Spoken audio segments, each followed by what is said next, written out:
Vous suivez Group Station Canada, le chemin de l'information. Mesdames et messieurs, bienvenue à votre émission La Flamme Sportive, toujours avec vos animateurs préférés, David Charlot et moi-même, Jean-Marie Lentes.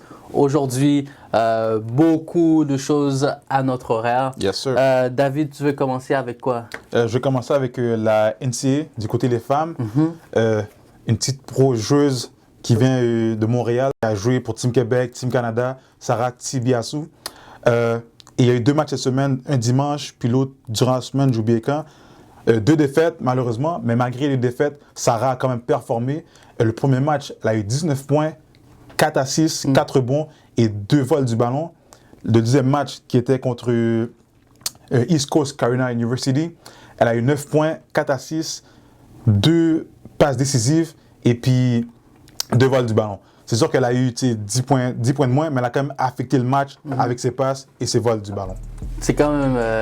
moi, j'aime toujours ça, voir les joueurs québécois là, qui performent au niveau de la NCAA, surtout les femmes, parce qu'on ne parle pas beaucoup de basketball féminin ou de sport féminin tout court, mais c'est toujours intéressant de voir qu'on a des produits de chez nous qui vont performer aux États-Unis. Je pense que c'est une ex-joueuse de Lucien Pagé, si je me trompe pas. Ouais, Lucien Pagé, Monarch, okay. Puis un collège, université, je pense en Ontario, si je ne me trompe pas. OK, bon, c'est un chapeau, on lève le chapeau pour tous ces programmes-là qui travaillent d'arrache-pied pour donner du bon basket québécois, pour qu'on ait des bons exemples comme Sarah qui représente bien la fierté québécoise. Des produits de la maison. Des produits de la maison. Homemade, comme on dit. Puis cette semaine, il y a quelqu'un qui a encaissé un gros chèque. Money, money, money, money! Yes, sir. Paul George qui a signé une extension qui vaut 226 millions, beaucoup d'argent. Ça fait beaucoup de sous, hein? Il y a beaucoup de sous. Qu'est-ce que tu penses? Tu penses qu'il le mérite ou il ne le méritait pas?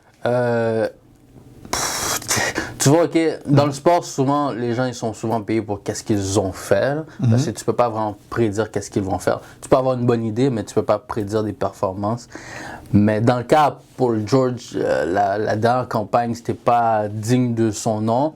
Sauf que là, aux dernières nouvelles, il a réembauché son ancien entraîneur qui l'avait permis de retourner au jeu après sa blessure, de retourner au jeu en force. Donc là, on espère pour lui que ça va fonctionner puis que il va mériter. Il mérite son argent. Écoute, il a travaillé, il fait les sacrifices pour ça. C'est juste que sur un point de vue business, pour les Rockets, pour Los Angeles Clippers, je pense qu'on attend des résultats de lui. On attend beaucoup de résultats de lui, puis au moins une finale de conférence cette année, puis il doit performer. Avec tout cet argent-là, je pense que tu peux te payer beaucoup de matériel à la maison pour prendre soin de ton corps, puis amener l'équipe dans un next level. Toi, qu'est-ce que tu dis du contrat? Moi, c'est un gros contrat. Est-ce qu'il le mérite? Oui, parce que quand on regarde, comme ton ami John Wall, qui encaisse beaucoup d'argent puis qui ne joue pas de match. Qui est encore un autre exemple. Il y a beaucoup de joueurs qui signent des gros contrats, puis ils ne performent pas. Tandis que, comme tu as dit, Paul George a quand même une historique. Puis pendant la saison, il performe. C'est sûr que quand les playoffs arrivent, il ne performe pas comme qu'on veut. Les expectations. Exactement, qu'on met sur lui, il ne délivre pas. Mais il le mérite. Mais c'est sûr que quand tu compares avec un gars comme John Wall, il le mérite à 100% son salaire, là, parce que le gars, il performe. C'est juste qu'il ne performe pas au niveau de superstar comme on voudrait qu'il performe. Mais au moins, lui, il vient au match, il se au moins. On doit avoir des petites pointes là. En parlant de John Wall, OK, on va parler de son coéquipier. DeMarcus Cousins? Non. Non, toi, Monsieur Barbu. James Harden? On va voir James Harden. Toute la saga, maintenant, là, ça tourne autour de lui. Est-ce qu'il va rester? Le gars, il vient pas aux pratiques. Il va dans les danseuses, mais pourtant, c'est dans une fête d'enfants. Ça s'annonce vraiment... Moi, je pense que ça s'annonce vers la fin de James Harden. Pas du côté de Houston, mais vraiment pour lui, dans le sens que c'est comme si il met tous les efforts de son côté pour se faire échanger Oui, pour aller ailleurs. ouais. C'est ça que je ressens. Il va avoir un comportement dégueulasse pour dire, à la fin, OK, tu peux partir là. Bye. Ouais, moi je pense que c'est ça. Puis s'il devrait se faire échanger, selon toi, parmi les équipes qui pourraient potentiellement l'avoir, Yeah. il y a Philadelphie, Milwaukee, Miami, Brooklyn, j'ai entendu Toronto, et puis Nouvelle-Orléans, les Pelicans. Yeah. Parmi toutes ces équipes-là, en oubliant le salary cap, le cap salarial, là, Yeah. dans quelle équipe tu verrais plus James Harden avoir le plus grand impact, le meilleur fit aussi? Le meilleur fit. Ouais. Pour qu'il soit un meilleur fit, premièrement, James Harden doit changer son style de jeu. En parlant de son style de jeu, il faut qu'il change. Quand il était avec D'Antoni, c'est lui qui avait le contrôle du ballon pendant beaucoup de temps. Il faut Ouais. que ça change ça. Ouais. Moi, il faut que James Harden soit pas un 1, mais un 2, un shooting guard. Ouais. Comme ça, il va moins manipuler le ballon, mais quand c'est lui qui a le ballon, que l'offense va passer par lui. Ouais. Puis il y a d'autres joueurs, il y a d'autres options que le point guard peut faire que juste passer par James Harden. Non, il faut qu'il change son style de jeu Ouais. qu'il a maintenant pour qu'il puisse être capable de jouer avec une autre équipe, comme on va dire Toronto, on va dire même Philadelphie. Ouais. Tu peux pas venir, puis James Harden, on donne les clés de l'offense. Non. Il va falloir que tu t'ajustes, tu trouves ton rôle. Ouais. Puis moi, je suis sûr qu'il pourra le faire parce qu'il l'a fait avec OKC. Il était un 6e homme. Ouais. Puis il C'était en roulait. début de carrière aussi. Là. Ouais, C'était pas le James Harden. Non, mais c'était pas le James Harden que. Il y a beaucoup. Depuis quand il est parti au OKC, c'est comme s'il a pris. Tu sais, comme quand il a pris Son envol? son envol, là, Oui, parce que oui. tu sais, là, il a eu toute la liberté de s'exprimer sur le terrain, là. Fait que c'est dans ce Oui. sens-là, je te dis. Oui, mais moi, tu sais, quand il était à OKC, je dis pourquoi il était à OKC, pourquoi? Parce qu'il a toujours été un joueur qui aurait pu start. Ouais, c'est On vrai. a donné ce rôle-là. C'est vrai. Puis quand tu regardes, excusez-moi, j'ai oublié l'année, quand il jouait contre Spurs, pendant la finale contre Miami, Ouais. quand M. James était là, Ouais. c'est lui qui a performé pour pouvoir donner l'effort qu'il fallait pour qu'il puisse battre les Spurs. C'était pas KD, c'était pas Westbrook, c'est James Harden, off the bench, Ouais. qui a donné, qu'est-ce qu'il a donné pour qu'il puisse gagner contre les Spurs. Mais je suis d'accord, c'est sûr qu'en allant à Houston, c'est là qu'il a vraiment pu se développer. Ouais. Mais pour moi, James Harden avait toujours été un gars de starting five. Oui, non, sans aucun doute. Là. Ouais. Mais je pense, je suis pas sûr de ce que je vais dire, mais je pense que c'était un choix aussi, à l'époque, là, pour lui d'être six-man. Je pense que c'était un choix qu'il avait fait d'être le sixième homme. Moi, je te dis... Excuse-moi, je t'ai coupé, je t'ai pas donné mon... Ah, ton mon fit, hein? équipe. Oui, mon équipe. vas-y. Ça serait, moi, je le verrais avec Nets. Net? Nets, mais tu sais, dans un monde idéal, on va pas parler pour si ça peut se faire, dans un monde idéal, ça serait avec Brooklyn Nets. Pourquoi? Parce que tu as déjà Kyrie Irving, tu as Kevin Durant, ça fait que tu sais, qui vient là en troisième option, je l'aurais vu là, puis tu sais, c'est là qu'il aurait pu mieux prendre son rôle parce que tu as déjà un point guard, Ouais. tu as un small forward, ça fait que tu sais, bouche le trou. Mais la question, sur c'est le guard. est-ce qu'il accepterait, tu comprends ce que je veux dire? Parce que c'est un gars qui a quand même un ego, là. Il Il a développé, si tu me dis, d'après moi, il a développé un ego à Houston, c'est sûr. Oui, c'est sûr. non, c'est ça. Quand il est parti à Houston, c'est là qu'il a développé son ego qu'il a aujourd'hui. Fait que est-ce qu'il va accepter d'être la troisième option? Tu sais, j'hésite deuxième option. Ouais. Tu sais, il va être derrière KD, c'est sûr. Normal. Mais est-ce qu'il va accepter ça? Tu comprends? C'est ça qu'on doit se poser. Puis tu as une organisation qui te donne tout ce que tu veux. James Harden, il voulait Clippers. Il voulait Chris Paul, Ouais. on a donné Chris Paul. Il voulait plus Chris Paul, on s'est débarrassé de Chris Paul. Il voulait Russell Westbrook, on a donné Russell Westbrook. Ouais. Il n'en voulait plus, on l'a échangé. Maintenant, tu as John Wall. Ça fait que tu sais, tout ce qu'il veut, on lui donne. Ouais. Là, James Harden, il n'y a pas le choix. Tu sais, pas te mentir, retourne à Houston, puis montre ce que tu peux faire. Parce que maintenant, tu as une organisation qui donne tout ce que tu veux, mais t'es pas capable. Il n'y a rien qui se fait, il n'y a rien qui aboutit, tu sais. Ouais. Mais James Harden, là, pour de vrai, tu sais, c'est une superstar, là. Il n'y a personne qui. Il n'y a pas de débat là-dessus. Sauf que moi, je pense pas que c'est le gars qui doit, comme tu as dit, qui doit mener le ballon. Non, Tu sais, ça doit être. Il devrait être ta deuxième option. Il Ouais. devrait être ta deuxième option. Tu sais, tout comme si on prend les quelques exemples, OK? Tu sais, la deuxième option, c'est Davis. La première option, c'est LeBron James, tu comprends? Puis Davis, sais, il embrasse le rôle. Ouais. Il était option numéro 1, mais il embrasse le rôle. Résultat, il a un championship. Tu sais, des fois, il y a des concessions que tu dois faire comme ça pour pouvoir comme avancer dans la vie. Des fois, tu sais, oui, numéro 1, on veut tous être numéro 1, sauf que parfois, il faut être numéro 2 pour pouvoir atteindre le plus haut niveau. Exactement. Puis tu as vu, moi, comment je voudrais qu'on utilise James Harden, ça serait comme Kobe. Des gars qui sont vraiment forts du côté offensif, Ouais. mais tu sais, tu as un meneur de jeu. Kobe ne montait pas le ballon, là. Tu sais, C'est vrai. il y avait un point de guard avec lui, puis Kobe pouvait se concentrer sur l'offense. Ouais. So, moi, je l'aurais utilisé de la même façon, ce rôle comme ça qu'il devrait avoir. Mais c'est ça, puis dans les moments clés, on comprend. Il y a- Quand, tu sais, quand tu sens que tu dois Oui. prendre l'équipe sur tes épaules, Oui. là, tu vas aller chercher le ballon, Il y tu vas a- monter le il y a- ballon. il y C'est a- là qu'on va dire, Exactement. ça, c'est une super... Ça, c'est le James Harden qu'on voudrait. Exactement. Mais si c'est toi qui montes le ballon, toute la game, tu as le ballon dans les mains, 24 sur 24, 7 jours sur 7, t'envoies des 3 points à n'en plus finir. À un moment donné, on se lasse. Et ta carrière, ben, je veux pas dire que sa carrière va prendre Non. un coup, c'est juste que... Tu ne gagneras pas comme ça. Exactement. C'est pas la meilleure façon de gagner. Il y a eu, au cours des dernières semaines, on va changer de sport un peu, et au cours des dernières semaines, il y a eu des combats de boxe et Yeah. tout. Et puis là, on parle de Mayweather qui voudrait se battre contre Logan Paul. Ouais. Logan Paul, c'est le frère de... Ouais, le grand frère, je ne me trompe c'est pas. le grand frère De Jake Paul. ok, de Jake Paul, qui a mis Nate Robinson KO. Yeah. Est-ce que tu penses que c'est comme une sorte de revanche que... Je vais pas dire. Parce que Mayweather n'a rien à gagner dans ce combat-là. Il n'a Non. rien à gagner. Il n'y a même pas de popularité de plus à gagner parce Yeah. que c'est pas comme... Non, c'est pas comme quand il s'est battu contre Pacquiao? McGregor. Ouais, oui, contre oui. McGregor qui était une superstar puis dans son sport de combat à lui. Ouais. Mais tu sais... Personnellement, moi, avant le combat, je ne sais pas c'est qui Logan Paul, personnellement. Et je ne suis pas un gars qui suit trop les affaires, mais je ne sais pas c'est qui, tu comprends?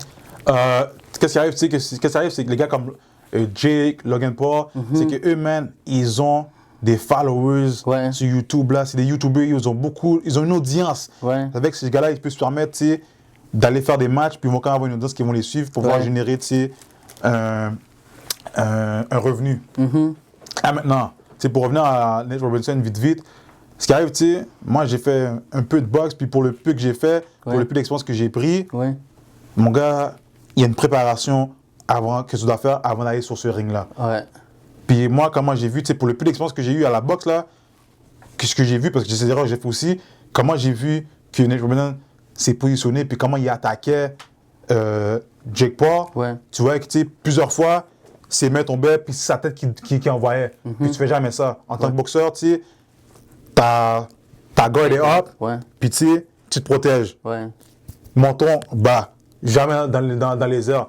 Pourquoi? Parce qu'un seul coup de poing swing là, puis tu es knock-out. Ouais. Puis qui arrive maintenant, quand tu regardes Jake Paul avait déjà fait, je pense, 2-3 combats auparavant, mais il avait de l'expérience. Ok. Avec lui, il était capable, tu sais, je garde ma Il y a déjà garde. des notions qu'il connaissait déjà. Exactement, j'ai ma garde, je suis Ouais. prêt, je me bats. Puis tu sais, je sais comment me battre, ça fait que j'ai pas la pression. Je peux prendre mon temps. Ouais.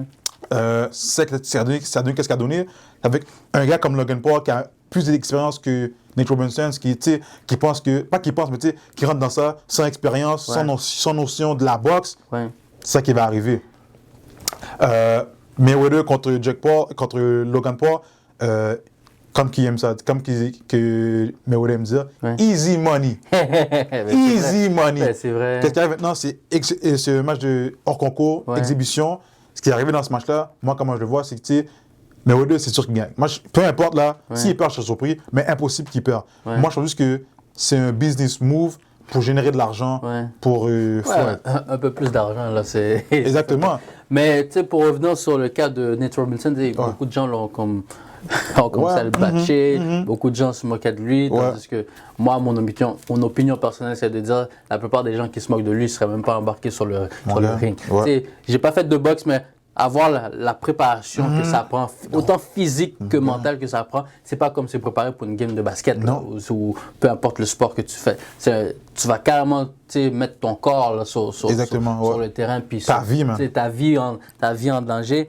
Et puis c'est un sport qui demande beaucoup de technique. Yeah. Et tu sais, si comme tu as dit, comment ça s'appelle? Jake Paul, Jake Paul, yeah. tu sais, avec le peu d'expérience, même un seul combat, OK, puis l'autre, il a 0 combat, mais c'est déjà une expérience de plus que tu as que l'autre, il n'a pas. Yeah. Tu sais, le gars, il sort de basket, de basket. C'est pas un sport de contact, tu sais, et tout.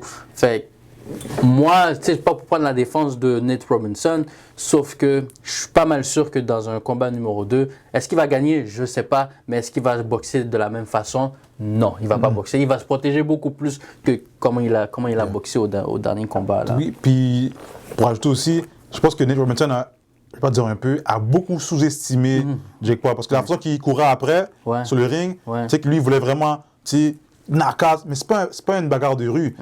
Tu sais, comme tu as dit, il y a une technique. Ça fait que tu ne peux pas courir derrière un gars comme ça. C'est sûr que s'il y a un deuxième match, c'est sûr qu'il va, j'espère en tout cas qu'il ne va pas courir après. Puis tu sais, qu'il va avoir la bonne position, puis qu'il va avoir, tu sais, une meilleure technique. Mais c'est à se demander aussi, est-ce qu'il a même respecté le plan de match? Je ne connais pas le plan de match que son coach lui a donné. Est-ce qu'il a même respecté le plan de match? Est-ce qu'il y en avait un? Est-ce qu'il y en avait un? Moi, comment je le vois, peut-être qu'il y en avait un, puis là, je dis, c'est quoi? J'y vais. Dans le feu de l'action aussi, tu sais, dans le feu de l'action, t'es pas habitué là, c'est pas comme une game de basket là où tu peux vraiment freestyle là, sur le terrain puis le prendre prendre le joueur en isolation puis tu comprends? Là c'est un sport de combat là. Lui, il t'a peut-être étudié même si bon, il n'y a pas grand-chose à étudier parce qu'il n'y a pas fait de combat avant ça, mais malgré tout moi, je pense que c'est un sport où la discipline est extrêmement importante, donc tu dois rester discipliné sur ton plan de match. Combien de bons boxeurs ont perdu des matchs, pas parce que l'adversaire était meilleur, mais parce qu'ils ont dérogé du plan de match que leur coach les avait donné, et c'est ça qui a fait que l'adversaire a été capable de capitaliser sur les petites erreurs. Exactement. Moi, je serais pour un match revanche pour Nate Robinson, mais c'est ça avec la préparation. Pas dans 6 mois, pas dans 4 mois, mais tu sais, vraiment prendre le temps de revenir, puis apprendre la technique, puis être prêt pour un match revanche. Comme on voit là, on va encore rester un petit peu dans la boxe, c'est devenu une tendance là, pour les sportifs d'aller vers les sports de combat. Là, tu vois, Nate Robinson, exemple. Il y a Rob Gronkowski aussi. Lui, c'était dans la lutte. Comme pour rester dans la boxe, c'est rendu une tendance que des joueurs de sport d'équipe qui se dirigent vers la boxe ou vers les sports de combat plutôt. On a Karl Malone qui a fait un peu de lutte. Il y a The Rock qui est un joueur de football, la CFL. La CFL. Il a fait de la... j'ai pas besoin de présenter The Rock, tout le monde le connaît. Il y a aussi Rob Gronkowski qui lui, il a fait de la lutte. C'est quand même populaire. On dirait que c'est un sport que ça a l'air quand même accessible pour les athlètes, mais je pense que c'est un challenge de plus. C'est un gros challenge. Oui, bien sûr. Parce que c'est un sport où tu dois pousser ton corps à ta limite. Là. Même quand on avait interviewé Steven Butler, il le disait dans l'entrevue là, que il faut que tu te dépasses, il faut que tu te disciplines dans ta nourriture. Tous les sports, tous les grands athlètes, ils le font déjà dans leur sport. Sauf qu'on dirait que ça demande quelque chose, une coche de plus. Non, il y a une coche de plus. Pourquoi? Parce que c'est toi qu'on regarde. Quand tu fais un sport individuel, c'est vrai. C'est toi qu'on regarde. Ça fait que c'est toi qui fais la défense, ton attaque, tu t'occupes de tout. C'est-à-dire qu'on va dire, tu joues au basket, tu joues un sport d'équipe, mais on va dire, tu sais, je suis dans une équipe, je peux shooter le ballon. Mais si on va dire, j'ai Stephen Curry, Ryan dans mon équipe, c'est sûr que c'est eux que je veux qui shootent le ballon, ça fait que tu sais, je peux, ça à eux. Et dans les sports d'équipe aussi, tu peux te permettre de faire des erreurs. Tu sais, au football, par exemple, si je suis un demi-défensif, un demi de coin, puis je surveille même mon receveur me bat, mais j'ai un gars derrière moi, un safety, qui peut rattraper mon erreur. Mais ça, dans le ring de boxe, là, je fais une erreur, là, j'ai descendu ma garde trop tôt, là. Je prends une patate là-dedans. Tout de suite, mon frère, tout de suite. On va faire une courte pause et au retour de la pause, on vous revient avec quelque chose d'assez pétillant, si on veut. Transport Dantes, bonjour. Oui, bonjour, j'appelle pour une livraison. Votre livraison est en route. Merci.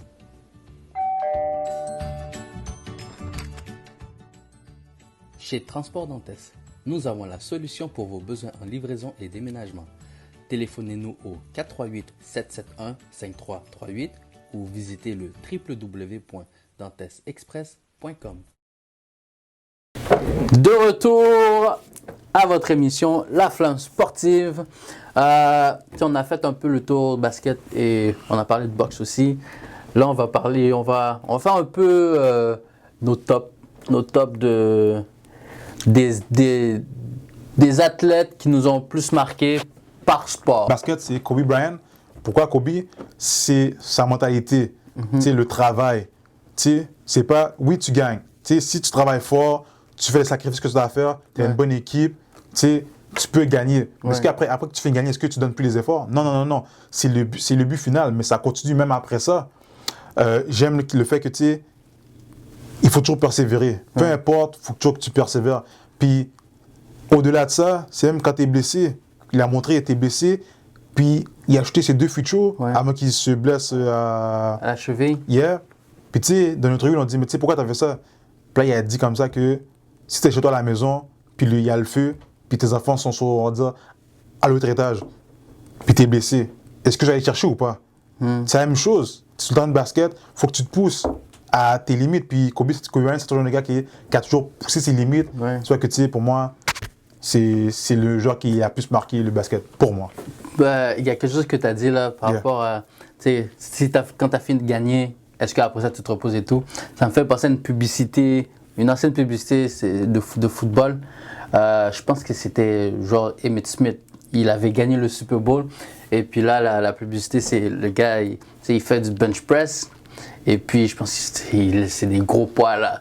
Puis, il pompe 1, 2, 3, 4. Après ça, il prend une pause. Il dit OK, on recommence. 1, 2, 3. L'illustration, c'est juste pour montrer que malgré que le gars il a gagné le Super Bowl, il a atteint le plus haut sommet, mais il n'y a pas le temps de se reposer. Exactement. Le travail est toujours en train de se faire et tout. Moi, pour le basket, j'ai choisi Vince Carter. Pour moi, Vince Carter, c'est spécial à cause que c'est le meilleur dunker. Et moi, je suis quelqu'un qui est tellement... Moi, les dunks, là, c'est quelque chose qui m'a toujours impressionné. Malgré que j'ai jamais été capable de dunk. Sauf que c'est quelque chose qui m'a toujours captivé et tout. J'étais impressionné par ses dunks. Puis le fait qu'il jouait à Toronto aussi, Toronto Raptors, ça m'a... Le vrai King of the North. Ah ouais, c'est le vrai King. Moi, c'est vraiment les dunks qui m'a... C'est pas ça qui m'a amené à regarder le basket, sauf que c'est ça qui m'a... Moi, en tant que joueur, quand je m'entraînais pour pouvoir sauter plus haut. Puis, j'avais des hops, mais je suis trop petit là, pour dunker. Ben, c'est pas vrai qu'on est trop petit pour dunker, mais sauf que... Non, c'est sûr que oui. La grandeur aurait aidé, c'est sûr. Ouais, aurait aidé. Mais c'est ça, moi, c'est Vince Carter pour les dunks et tout. C'est ça. La NHL, le joueur qui m'a le plus marqué, Alex Kovalev. Pourquoi? Parce que comme je dis, c'est avec lui que j'ai commencé à regarder le hockey. Puis tu sais, moi, j'ai vu, tu sais, avec la facilité, même si c'est facile, là, la facilité qu'il montrait comment jouer, le tir du revers, puis tout, ça passait tellement simple, puis c'était tellement smooth, comme si je tombais en amour avec son jeu. Puis moi, comme je dis, c'est vraiment avec lui que j'ai commencé à regarder le basket. Que j'ai commencé à regarder le hockey. Puis tu sais, être fan de... Sans lui, je n'aurais pas été un fan du Canadien de Montréal. Non, pour de vrai. Pour de vrai. Mais c'est un magicien, Alex Kovalev. Bien sûr. Moi, j'ai choisi comme joueur de hockey Joe Sakic. C'est un Canadien. C'est pas un Québécois. C'est un Canadien. Il jouait dans une équipe que j'aimais beaucoup. C'était pas mon équipe préférée. Mon équipe préférée, ça a toujours été Détroit Red Wings. Mais il jouait avec les Avalanches qui étaient avant les Nordiques de Québec. C'était une équipe solide avec Peter Forsberg. Puis il y avait Patrick Roy dans les buts. C'était une équipe solide. Mais j'ai toujours aimé son style de jeu. J'ai aimé, c'est un centre, probablement pour ceux qui ne le connaissent pas. Numéro 19. Sa façon de jouer, c'est sa technique, son lancer. C'est lui qui m'a... Encore une fois, c'est pas lui qui m'a amené à regarder le hockey, sauf que j'aimais sa façon de jouer, j'aimais comment il était sur la glace et tout. Fait que c'est vraiment... Puis en plus, là, maintenant, il est directeur général. Est-ce qu'il est directeur général? Je voudrais pas me tromper, là, mais je pense qu'il est DG, là. Mais Joe Sakic, ça, c'est mon joueur qui m'a marqué le plus pour le hockey. Moi, on va parler de soccer maintenant. Le soccer, c'était Ronaldinho. Puis moi, je veux dire Ronaldinho, Pas mentir, je dis Ronaldinho, mais c'est plus Brésil. Parce que tu sais, en tant je suis haïtien, puis on m'a expliqué, tu sais, une histoire derrière ça, pourquoi les Haïtiens sont fans du Brésil comme ça. Okay. J'ai oublié à quelle année, mais l'équipe nationale du Brésil était venue jouer en Haïti.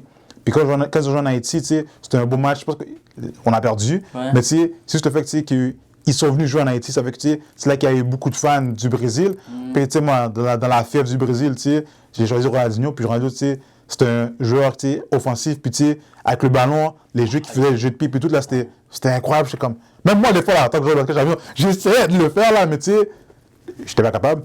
Mais c'est juste beau à voir. Puis lui, il mettait une beauté dans le soccer avec le ballon. C'est pour ça que, tu sais, Ronaldinho, c'est mon joueur qui m'a marqué dans le sport, du soccer. Ah non, mais Ronaldinho, là, c'est...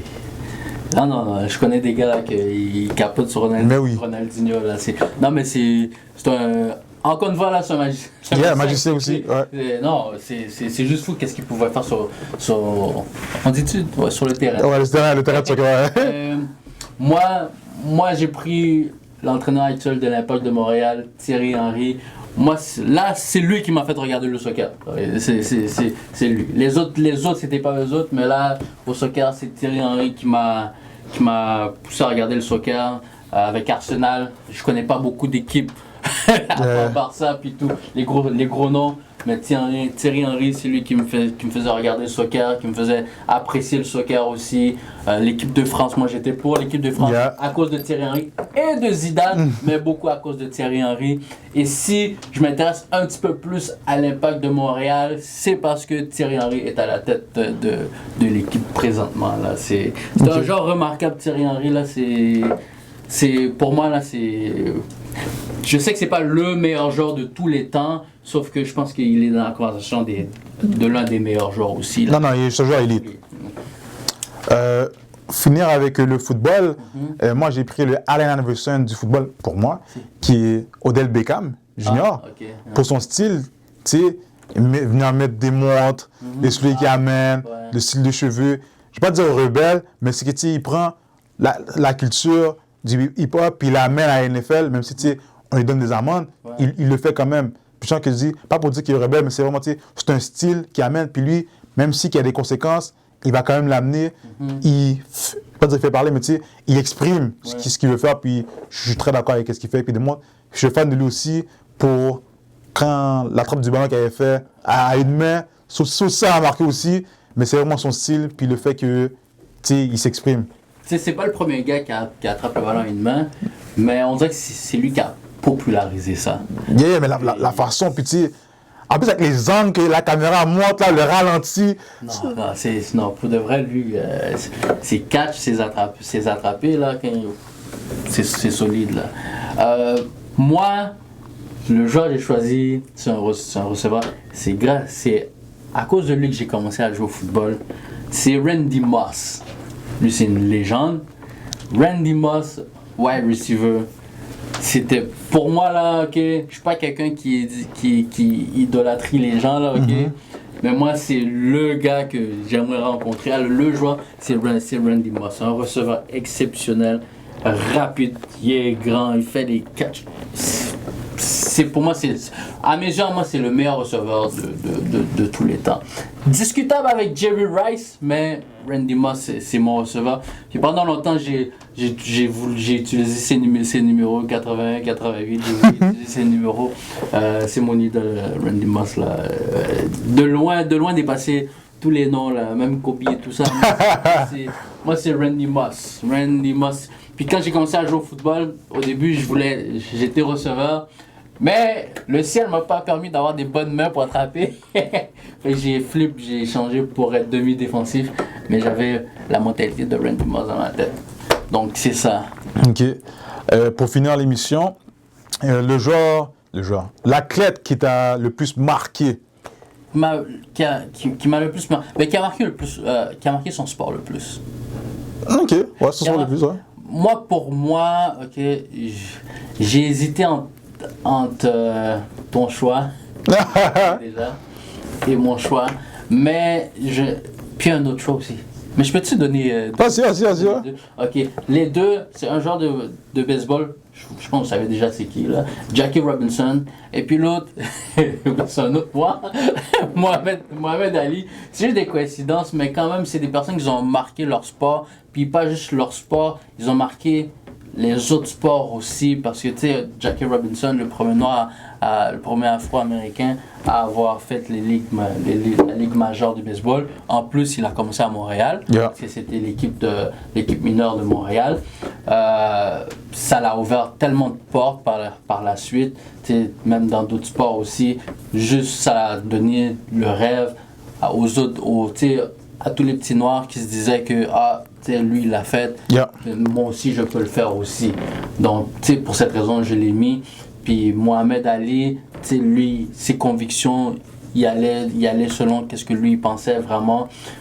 Surtout qu'il devait aller à la guerre. Il n'a pas été à la guerre. Il a dit non, moi j'y vais pas. Et puis non, moi c'est vraiment deux personnes au-delà de leur sport qui a marqué, je pense, la planète entière. Moi, j'ai choisi Colin Kaepernick. Pourquoi? Parce que tu sais, il n'a pas eu peur de mettre, j'ai pas dit il a eu peur, il a vraiment pas eu peur parce qu'il l'a fait. Ouais.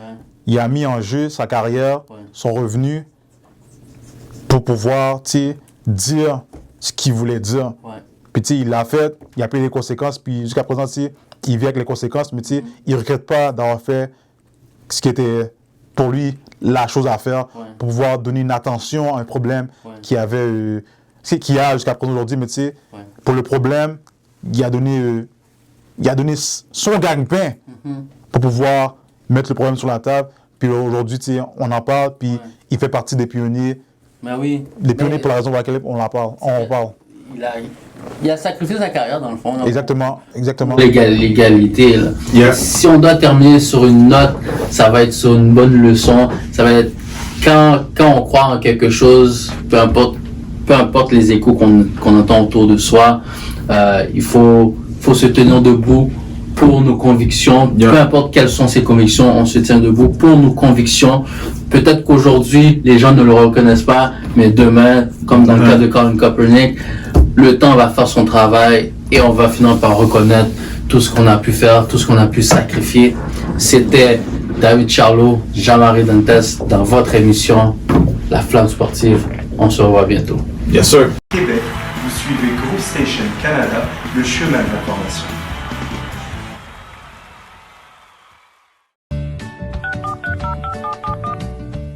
Transport Dantes, bonjour. Oui, bonjour, j'appelle pour une livraison. Votre livraison est en route. Merci.